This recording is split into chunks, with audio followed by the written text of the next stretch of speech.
سعيده وفرحانه، ويا ريت السوشيال ميديا يقطعوا لي الحته دي لوحدها. نبتدي من الاول عشان السوشيال ميديا. امبارح يا جماعه جمهور نادي الزمالك بعت لي، احنا طبعا كلنا سعداء باللي حققه المنتخب المغربي، وكلنا سعداء باللي باللي النتيجه اللي وصل ليها المغرب، وهو الوصول لدور الثمانيه. فكان كل العالم كله امبارح بيتكلم بالمنطق ده، وكلنا زعلانين على منتخب مصر. على فكره من 6-7 شهور المغرب ما اتغلبتش ولا ماتش الا من مصر. اتغلبت 2-1 في بطوله الامم الافريقيه، وكل ماتشاتها فوز بنسبه كبيره جدا لا تعادل، وما اتغلبتش في كاس العالم الحمد لله، وان شاء الله ما تتغلبش، ان شاء الله تكسب البرتغال. تمام؟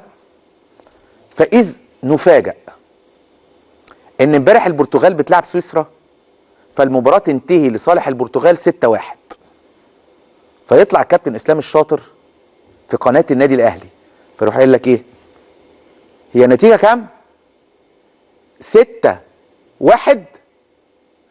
هو منتخب البرتغال كان لابس ايه؟ احمر، ومنتخب سويسرا كان لابس ايه؟ ابيض. طيب تعالى اقول لك كده يا كابتن اسلام، يلي سايب بدل ما تكون زعلان على منتخب بلدك وزعلان على بلدك مش موجوده في كاس العالم، وتكون فرحان بالمغرب، ولسه بتفكر في عقلك الباطن انت او غيرك بنتيجه 6-1.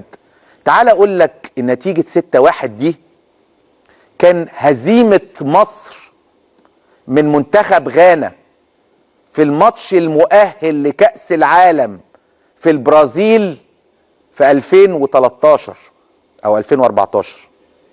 عارفين النتيجه خلصت كام؟ 6-1. تعالى يا كابتن اسلام، عارف مصر كانت لابسه ايه في ماتش 6-1 في غانا؟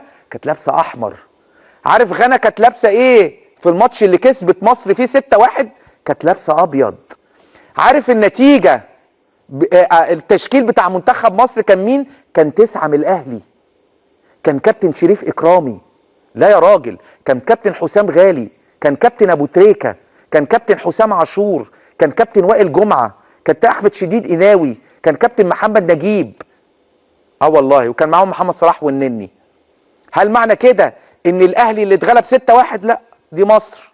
على فكره كان معاهم وليد سليمان كمان اللي هو نائب رئيس قطاع الناشئين دلوقتي.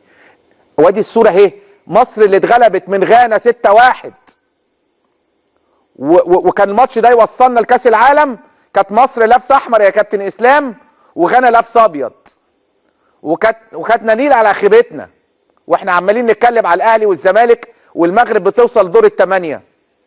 وادي 2 من الاهلي اهو، ابو الكباتن، شايفهم ابو الكباتن يا كابتن اسلام؟ تعالى بقى نعمل زي اسلام. ايه؟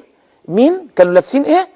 مصر كانت لابسه احمر، وغانا كانت لابسه ابيض، ونتيجه 6-1، والتشكيل 9 من النادي الاهلي، وخسرنا 6-1، وخرجنا التأهل من كاس العالم، واحنا عمالين نفكر في ماتش محلي بين الزمالك والاهلي. ده حتى السنه دي اللي الاهلي كسب فيها الزمالك 6-1 ما خدش الدوري. والله، ده حتى ما خدش الدوري.